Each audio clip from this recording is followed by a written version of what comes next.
ជំរាបសួរបងប្អូនខ្មែរទូទាំងពិភពលោកខ្ញុំសូមលើកវីដេអូនេះមកបកស្រាយបន្តិចសូមទស្សនាដោយតទៅទៀតណាសូមអរគុណសូមជំរាបទៅរកទីទួលសុវត្ថិភាពឲ្យហើយខេត្តកោះកុងប្រជាពលរដ្ឋខេត្តកោះកុងទាំងមូលជាពិសេសលើកោះស្ដាច់ហ្នឹងហ្មង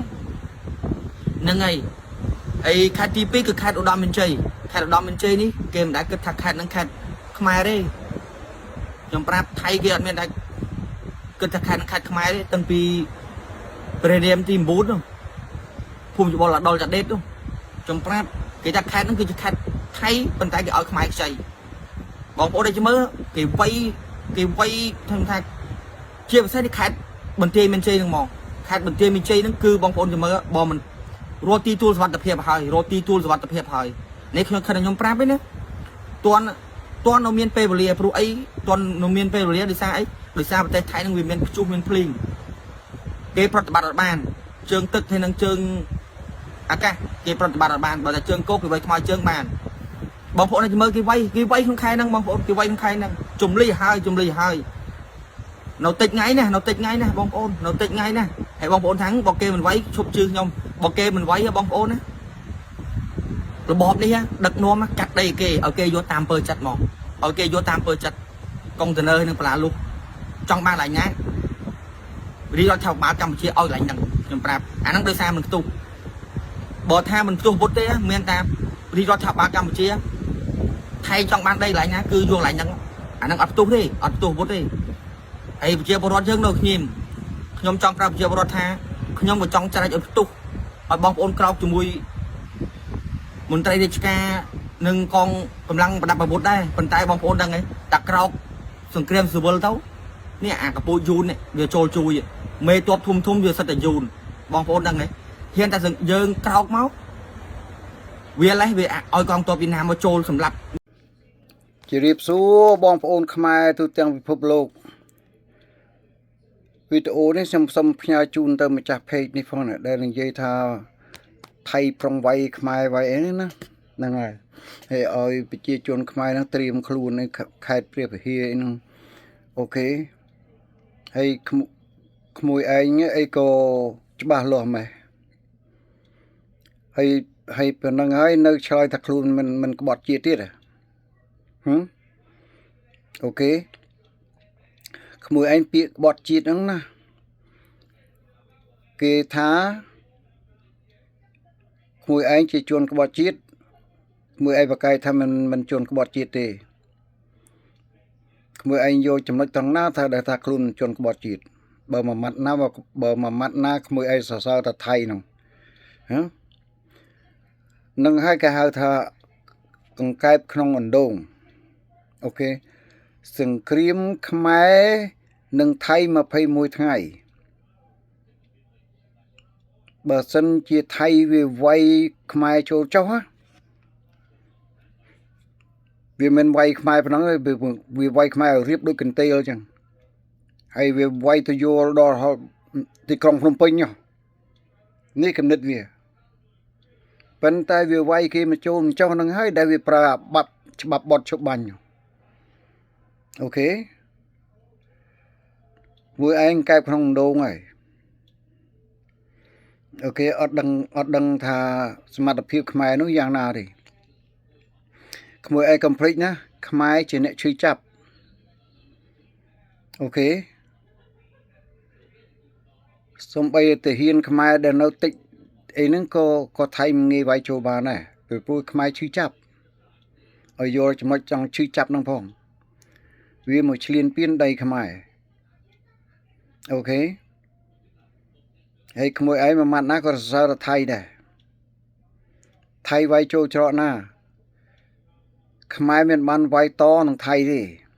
ព្រោះខ្មែរគេកាន់ច្បាប់ការពារខ្លួនក្មួយឯងដឹងច្បាប់ការពារខ្លួនហ្នឹងមិនទេ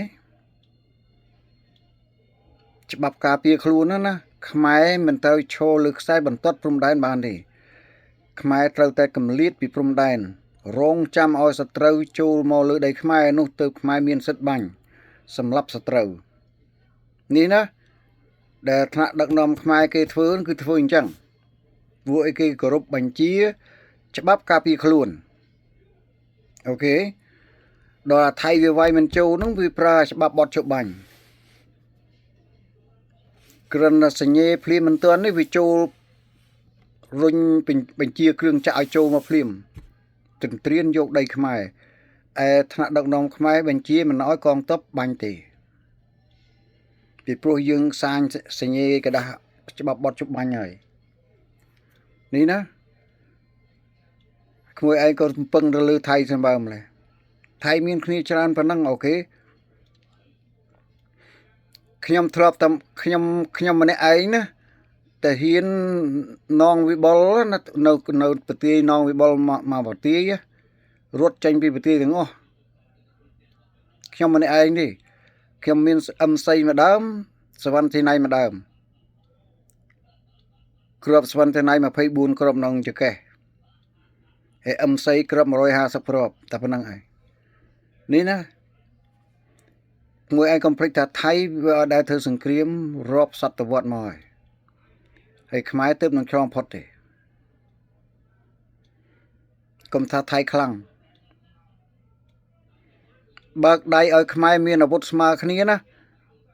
ប៉ិនគ្នាណាថៃទប់ជាប់ទេនេះអ៊ំប្រាប់មួយឲ្យយល់ចំណុចទាំងអស់ហ្នឹងអូខេ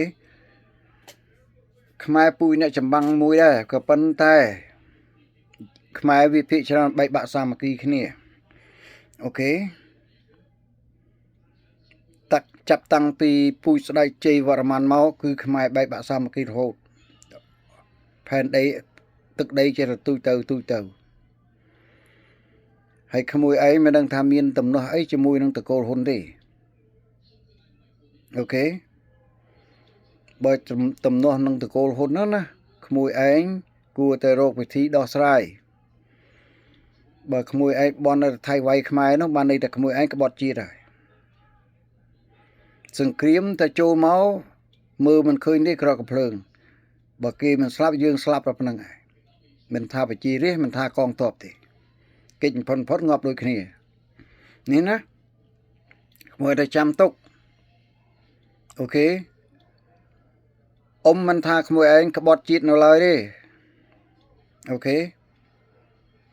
អ៊ំមិនតន់ថាទេក៏ប៉ុន្តែបើនិយាយពីលក្ខណៈពីច្បាប់សង្គមគឺថាក្មួយឯងក្បត់ជាតិហើយអូខេពីព្រោះក្មួយឯងអន្តងឲ្យជនជាតិដទៃមកវាយយកទឹកដីខ្មែរនឹងក្បត់ហើយអូខេគឺថាបន់ឲ្យមកវាយបន់ឲ្យគេមកវាយនឹងក៏ក្បត់ហើយអូខេពីព្រោះឋានៈដឹកនាំខ្មែរគេអត់ចង់បានសង្គ្រាមទេគេការពារអាយុជីវិតប្រជារាស្ត្រហ្នឹងហើយអូខេចាំទុកថៃវាយខ្មែរចូលមិនចុះទេដីដែលវាឈរជើងរាល់ថ្ងៃគឺដីកំលៀតឲ្យយល់ដីកំលៀតនឹងផងដល់គាត់ឈប់គាត់សញ្ញេភ្លាមវាបញ្ជាគ្រឿងចាក់ចូលមកទន្ទ្រានយកដីខ្មែរនឹងហ្មងវាដឹងតែខ្មែរកាន់ច្បាប់ការពារខ្លួនឲ្យយល់យ៉ាងចំណុចអស់ហ្នឹងផងអូខេហ្នឹងហើយអូខេសុខសប្បាយទាំងអស់គ្នា